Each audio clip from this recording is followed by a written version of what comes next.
সকালে ঘুম থেকে ওঠার পরে বাবু রান্না করতে যেয়ে দেখি যে গাজর শেষ বলতে শুকায় গেছে। কিন্তু আমার বাবু তো সবসময় গাজর একটু লাগবে। আসসালামু আলাইকুম, কেমন আছেন সবাই? সবাই ভালো আছেন। তারপর চলে গেলাম একটু বাজারে, আর ছাড়াও একটু কিছু কেনাকাটা ছিল, তার জন্য বের হওয়া। তো বাবুকে নিয়ে তো আর বাজারের ভিতর যায় না, ওকে দাঁড় করে রাখছে দূরে, আর সে দূরে দাঁড়ায় দাঁড়ায় একটু আমাকে ডাকছে।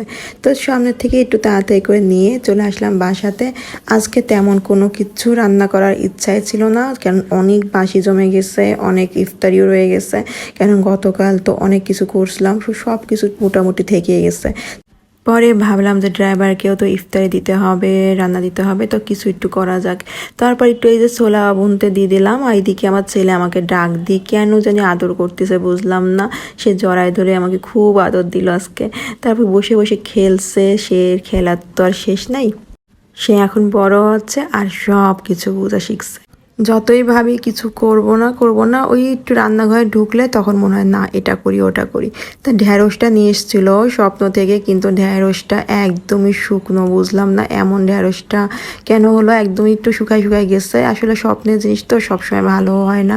তো এখানে পেঁয়াজ দিয়ে দিলাম বেশ অনেকখানি, আর এখানে একটু বাটা পেঁয়াজও দিব। এটা রান্না করব চিংড়ি মাছ দিয়ে ঢ্যাঁড়স চচ্চড়ি করলে কিন্তু বেশ ভালো লাগে না। তো এটা একটু সুন্দর করে ভেজে নিলাম হালকা করে, এর ভিতর দিয়ে দিচ্ছি পেঁয়াজের আর একটু রসুনের পেস্টটা। এটা করে একটু মাখা ধোয়ার জন্য, এখানে তো আদা দিব না, এই জন্য একটু পেস্ট করে নিলাম।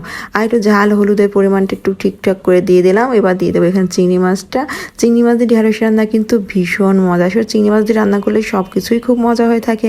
তো এই যে চিংড়ি মাছের গুঁড়োটা আমি এখানে দিয়ে দিলাম, এটা একটু কষায় নিয়ে পর তারপর এখানে দিয়ে দেবো ঢেঁড়সটা। এভাবে কেন রান্নলাম, ঢেঁড়সটা যদি ভাজি করতাম একদম খেতে ভালো লাগতো না, আর এইভাবে করলে একটু মজা করে খাওয়া যায় এই জন্য। তো ভাবলাম যে একটু কি করা যায়, একটু আলাদা কিছু করা যায়। তো এখানে আলু সিদ্ধ করে নিলাম, একটু আলুর চপে ললিপপ বানাই নেবো ভাবছি।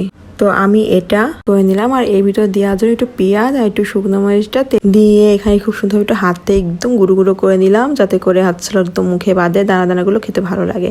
এবার এটা সুন্দর করে মাখাই নেবো, আর এখানে দিয়ে দেবো একটু চালের গুঁড়ো। এটা দিয়ে আলুটা খুব সুন্দরভাবে মাখাই নেবো, একদম মজা করে হাতে মাখাই নেবো। এর ভিতর দিয়ে দিচ্ছি ধনেপাতা। আসলে ধনেপাতার সময় ধনেপাতা না দিলে কি ভালো লাগে, ধনেপাতাটা দিতেই হবে। তো এই যে আমার এখানে দেখেন কি করলাম, এখানে হচ্ছে আলুটা দিয়ে এইটার আলু মাখানোটা দিয়ে, এটা আলু দিয়ে কাঁচা আলু দিয়ে ললিপপ করে নিলাম। এইভাবে করে আলুটা ভেজে নেবো, এত মজা লাগবে না, দেখতেই মজা আসলে। আর এদিকে আমার রান্নাটা হচ্ছে, আর পাশে আমি ভাজা পোড়া করতে বসা দিচ্ছি বেগুনি। তো এটা একটুখানি শুকাই নেবো, শুকাই গেলে কিন্তু এটা নামাই ফেলবো, একদম চচ্চড়ি ঝোল রাখবে হালকা করে। আর এখানে একটা ডিম ফাটাই নিলাম, এটা লবণ দিয়ে ভালো করে মাখায় নেব। আর এই ললিপপগুলো সুন্দরভাবে ডিমে চুবিয়ে এখানে বিস্কুটের গুঁড়ো দেবো। খেতে কিন্তু ভীষণ মজা, তার সাথে দেখতে কিন্তু আমার কাছে ভীষণ ভালো লাগতো। এখানে টোস্ট নিলাম, টোস্ট একটু ব্লেন্ডারে করে সুন্দর করে পাউডার করে নেব। আর এখানে বড়ার জন্য টুকটুক করে গুছা নিলাম। আমার ছেলের জন্য তো বড়া আমাকে করতেই হবে, কারণ বড়ার মানুষ ছিল। তারপরে ভাবলাম ওকে তাজা জিনিসটা খাওয়ায়, তো আজকে এটা করলাম। কারণ হচ্ছে ও যখন ইফতার করতে বসি ও একটু বড়াটাই টুকটুক করে খেতে পছন্দ করে। আর এই যে একটু গোলমরিচের গুঁড়োটা দিয়ে দিচ্ছি, এখন এটা একটু সুন্দরভাবে নেড়ে চেড়ে নিব একদম ভালোভাবে। তারপর এখানে বিস্কিটের গুঁড়ো দিয়ে করে নিচ্ছিলাম, এই যে এটা পাউডারটা।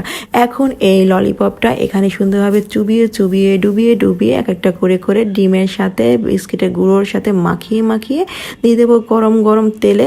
এতটাই মজা লাগছে, মানে দেখতে কিন্তু ভীষণ মজা, খেতেও কিন্তু ভীষণই মজা। তো এই যে বসাই দিচ্ছে এক করে হয়ে যাবে। আমি এক করে সব দিন ইফতারের টাইম চলে আসলে একদম মাথাটা ঠিক থাকে না, আমার কোনটা করবো। তো ফাইনালি এই যে হয়ে গেল, দেখতে কিন্তু ভীষণ সুন্দর, একদম সস দেখে তো কিন্তু ভীষণ মজা। তো কেমন লাগলো আমার ছোট ভিডিওটা অবশ্যই জানিও, আর অবশ্যই আমার পেজটা ফলো রেখো। আর আজকে আবার কিন্তু বেশ সুন্দর এনজয় করা। হ্যাঁ, তো ভালো থেকে সবাই, আল্লাহ হাফেজ।